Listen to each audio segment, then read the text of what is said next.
welcome back to the Wise Pelican Podcast. I'm Celia Palermo alongside founder and CEO Geoff Lilienfeld. Geoff, how's it going? Good. How are you doing today? Good. You just celebrated a birthday, didn't you? I did indeed. Any fun plans coming up? No, a lot of times we like to try to go to Mexico over my birthday. This year, not so much. As you know, we're finishing up building out the Enclave, which is our construction project that is taking up a lot of our time, and we're just really pushing to try to get done. What's the latest on the Enclave? Where are we with construction? We're very close. We just finished dropping all of the electrical for the production facility. So as you know, right now, we have 3 different locations, one of which being our production facility. So next week we get to actually move all of our equipment in, and we go live with all the production there. Wow. So that's It's exciting a big times, undertaking. but it's a big undertaking. Yes, I know you guys have been working really, really hard to get this over the finish line, and I can't wait to get in there. Today, I want to talk about what moves the needle in direct mail marketing, why, what it takes to be successful as a realtor with direct mail marketing. And so I want to start by talking about maybe a couple of pain points that we hear from realtors when it comes to direct mail marketing. Okay. What have you heard in your experience? Yeah, I think a lot of times for real estate agents, when it comes to any marketing or kind of any tools in general, they have a lot of stuff coming at them. And the general inclination that we have as entrepreneurs is to chase all these shiny objects, right? And say, okay, I want to try this real quick and I want to try that. And in general with marketing, it doesn't really work that way, right? Direct mail is very cool from a marketing standpoint in the way that you can automate it, and the way that, especially for real estate agents, the results are fairly predictable. But with the difference between direct mail and door knocking and doing open houses is that while you can get predictable results, you're not going to get results today.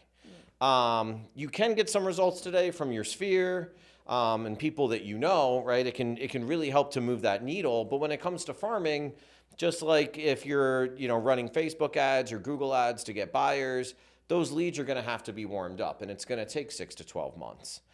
Given that it can take 6 to 12 months, what do you think are some common mistakes that agents make when they're just getting started with direct mail? Yeah, so I know these all too well. We talk about them every day. Yeah, every day. You're in the room with our customer success team all the time, and you hear them talking. I think the biggest mistake, is trying to reinvent the wheel. Saying, well, I want to create this totally different mail piece that, doesn't go along with your best practices, and that's generally not a great idea. But I think probably the actual number one thing is changing the lists. A lot of real estate agents say, okay, I just sold this home. I just want to mail to these homeowners one time to let them know I just sold a home and see if they want to sell. Well, no marketing works that way, right? The old adage is 7 touch points. I guess adage is the wrong term, but whatever. The data says, it takes 7 touch points before your brand gets recognition. And so to mail a list one time and then say, okay, now I want to mail these other people and try there, and mail these other people and try there, that's going to get you the worst return on investment. Consistency in any marketing is really key. Cool thing about direct mail is that it's really easy to be consistent because you're mailing to a list. Right. So it's not like throwing it out into Facebook and saying, hey, spend this money and try to hit this list. Though with Facebook, you can target lists as well. But a lot of times real estate agents just kind of choose audiences or whatever. But at any rate, with direct mail, it's easy to continuously target the list. You just have to do it. Yeah, no kidding. And I think you just answered this question, but I'm curious, if an agent can only choose one, creativity or consistency, which should they choose to get the best results? I'm guessing consistency. Absolutely consistency, yeah. And that's, again, true with really any marketing, or I'd say anything in life, right? It's all about being consistent. Yeah, 100%. So a lot of what we have at Wise Pelican too is those fun seasonal postcards as well, meant to complement your direct mail strategy. How does that work? How would you recommend implementing those into your direct mail strategy if you do want to have some fun? Yeah, absolutely. So I go back to the number one thing is absolute consistency, right? And in direct mail, that means once a month at a minimum, always, right? You just always have to be hitting them. And you always want it to be a piece that looks very similar so that you really build that brand recognition. And people think, man, they've been mailing me for years, even if you've only been mailing them for 6 months. But they get so used to seeing your brand over and over. So you want to make sure you have that baseline. If you are somebody that has a team, that you have an office manager, a marketing director, an admin, somebody that is really dedicated, and you can trust that that person every month can go in without failure, get that marketing piece out, then it's okay to switch up kind of what those pieces are a little bit, as long as you keep very strong brand recognition, right? You make sure your color scheme, your logo, your face, right? You keep that really strong brand recognition. So there you can kind of say, okay, in December, we're going to, instead of sending out a market update, we're going to send out something that is a holiday recipe, Sure. right? That's fine. For most people, that's not really the case, right? Most real estate agents don't have that sort of a team. Even if they have that team, they might not be so reliable. They might be on vacation in the Sure. over the holidays. And so there, what we recommend is that you augment what you're doing with those additional pieces, right? So you set up your monthly mailing campaign so that you're always sending out the market update, right? You get market stats out, something that's actually high value. Like anything, you always want to deliver value. So you want to send out something that's high value every month, and then you can sprinkle in those kind of fun things in terms of your farm, right? Your farm being the people that you don't know, right? The geographic list of people that you're mailing to. Now, when it comes to your sphere, that's totally different. For the people that you know, and they're just going to be excited to see your face, and it's, your mom's neighbor that you grew up next to or whatever, for them, go all out. Just send wild stuff all the time. However, I will say it's still cool that you can actually send automated seller valuations to them as well. So that's pretty nifty. But I would generally, always say, in terms of like marketing budget and those types of pieces, like if you want to send out those recipes, start with your sphere. Those are the best people to mail anyways. And then from there, mail your farm consistently, and then sprinkle in the recipes for, as augmentation to your monthly mailings. You mentioned monthly mailings. For a lot of agents who haven't done this before, mailing something every single month, that might seem stressful. How does Wise Pelican provide a solution to that, remembering to do it every 30 days? Yeah, so we have a system called Power Farming, which is really cool. Just released it a couple months ago. We've had great results with it.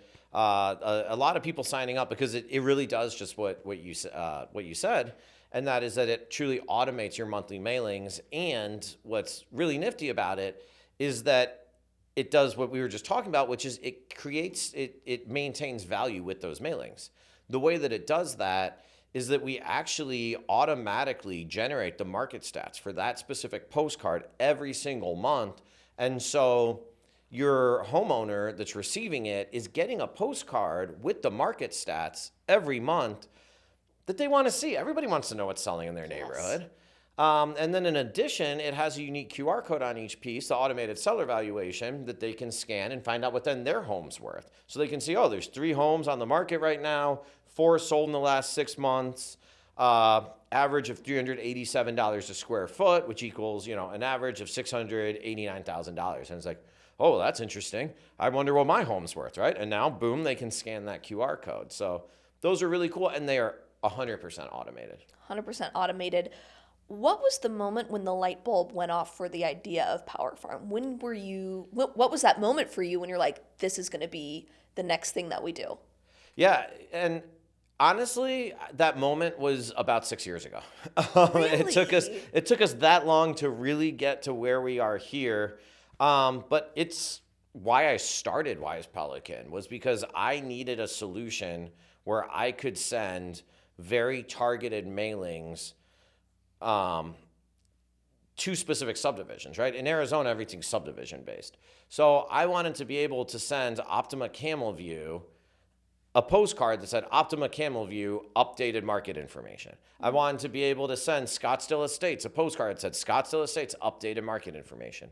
And there was no way to do that. And so we were actually using InDesign templates with mail merges I actually got programmatic access to the MLS here in Arizona because I have a real estate license. And we were doing all that stuff manually. And that's kind of what actually led to Wise Pelican even existing. But it took us this long to actually get to where we could fully automate that 100% across the entire country, where we're actually automatically pulling the market stats on the fly for your specific area, or not even for your specific area, for the specific area that home is in, populating it. And we also took the other, like our big two principles that we've been doing for, so I said 6 years ago. 6 years ago, I started doing it with Wise Pelican even. We've actually been doing it for 10 years, so It was 10 years ago.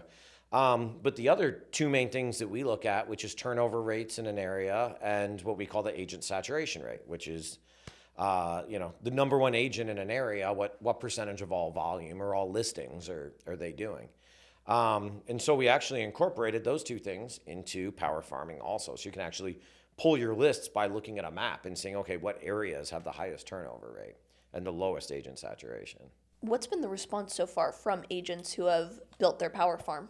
Yeah, it's been really good. The nice thing is that they don't have to do anything, right? Yep, once you set it that's up, the biggest good thing. to They go. don't have to do anything. And so we, used to spend so much time just trying to coach agents through this next thing and the next thing and the next thing.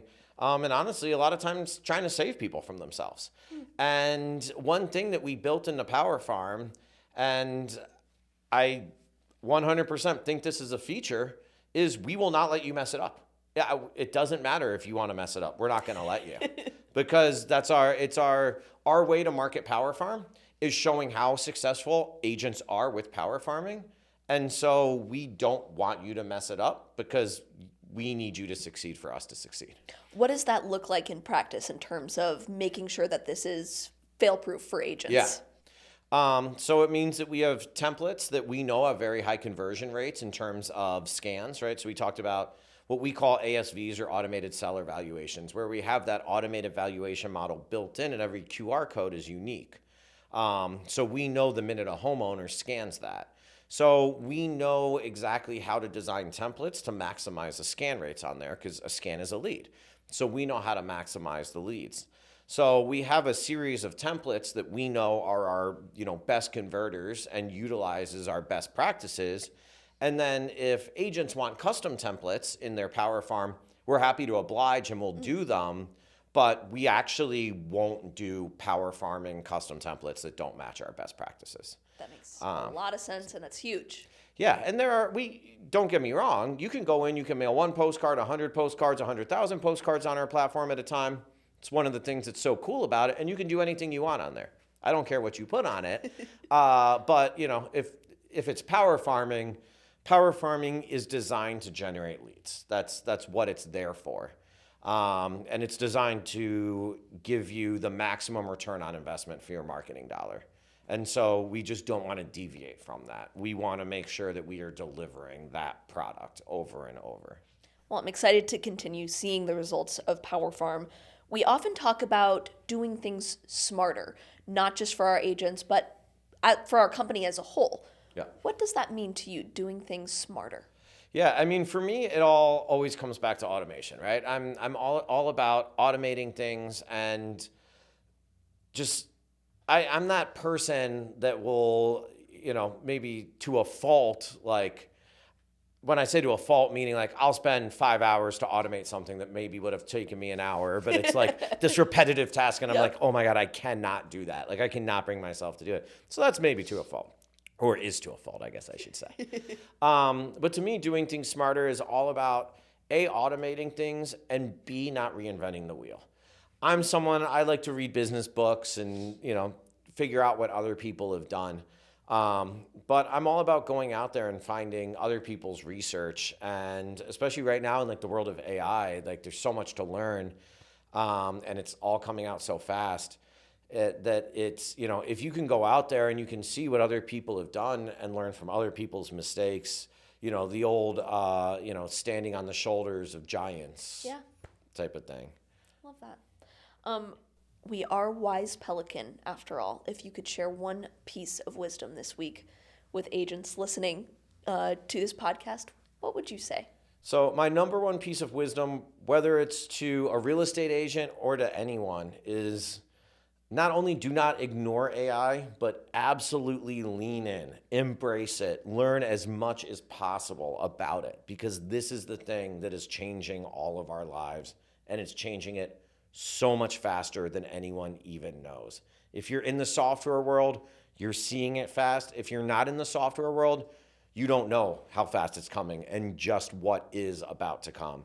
And it is not going to be a gradual shift. It is going to be that this is going to all go from version 0.1 to 1.0, and we're just seeing the very beginning of it. So absolutely learn AI. Yep. That's the number one. You got to thing. get on board. What's an easy way that an agent can integrate AI into their business? Yeah, that's a great question. So I think for real estate agents, a great way is data analysis. Download data from the MLS and start giving it to it. You can download data as a CSV file, right, which is just like the generic spreadsheet. Download the data from the MLS as a CSV file, drop it into ChatGPT or Claude or whatever you're using, and start asking it questions about that data. And that is probably like a number one way to have that light bulb go off, that you're like, oh, wow, now I have a data analyst. And from there, you'll start coming up with all the other things that it can do. I love it. I love it. Given that you just celebrated a birthday, what goals do you have for yourself and for Wise Pelican in this next year? That's a good question. So I think Wise Pelican right now, our biggest thing on the software development side of things is to get to where our software team is only working on our software assembly line, meaning our software team is essentially out of the game of coding software entirely, and we are pushing ideas into our what we call power assembly. So Wise Pelican, once we started Power Farm, we started creating Power Everything. Power right? Everything. Let's go. So so internally, our system is called Power Assembly. And without getting too geeky on it, essentially Power Assembly is, excuse me, Power Assembly is where we are taking ideas for the product and moving them all the way down the line using all of these various AI agents in various stages until out the other end is produced software. And with a URL to what's called a demo app or a review app, so that, let's say Celia says, hey, Geoff, we really need this added into Wise Pelican. You're putting that into our ticket system. You're saying, hey, system, I want this added. And it says, give me an hour. And in an hour, you get a link. And it says, here's a version of Wise Pelican with your idea. Wow. Is this what you were envisioning? Wow. So and we're trying to build that so it's reusable and across multiple businesses so that it's not only Wise Pelican. What about outside of work? What goals do you have for yourself? Any travel aspirations or any other personal goals to share? That's a really good question. Obviously, trying to get this podcast up and running. That's probably one of my biggest. In terms of travel, this year, we actually don't really have much in terms of like normally we do one big international trip a year. I don't know what that is just yet. Last year we went to Japan, and we went to Ireland. Ireland's amazing. Yeah, Yep. Both great places. Yes. One thing that's interesting I noticed about Japan is that people are always like, oh, everyone asks me about like, how's the sushi Sure. there or whatever. And I'm like, the sushi was sushi, like whatever. Yeah. It's good. It's nothing to write home about, but it's like the dumplings, the ramen, Yep. the wagyu, the hot pot, right? It's all that other stuff. All the other stuff. It's interesting about the sushi. I lived in Costa Rica for a couple months back in college, and people always wanted to know how was the coffee, because that's their main thing. Mm-hmm. And I learned that they export most of their best product. So what you actually get in Costa Rica is whatever was left over. So you have to buy the Costa Rican coffee somewhere else for you to get the best of the crop. So That's really maybe interesting. that was the case with the sushi. They export the best fish, and Someone from Argentina actually made a similar comment to me about Malbec. really, Yeah. I mean, that makes sense. They earn a reputation somehow, right? Yeah, so this year, I don't know yet. We're going to see. Honestly, Andrea, my wife, and I have just been so overwhelmed with the construction project and getting that done that for us right now, it's like we don't even want to think about it. Some relaxation is in order. Yes, maybe a little chilling out. And we know that's not going to happen. I don't chill out. But we'll end up going somewhere. I love it. I love it. Very deserved. Well, this has been an awesome discussion. Geoff, thank you so much for your time. Thank you. Thank you guys for tuning in to the Wise Pelican Podcast. We'll be back next week with a new episode. So like and subscribe. Follow us on social media. Follow Geoff's pages, the Wise Pelican pages, and we'll see you next time. Cheers.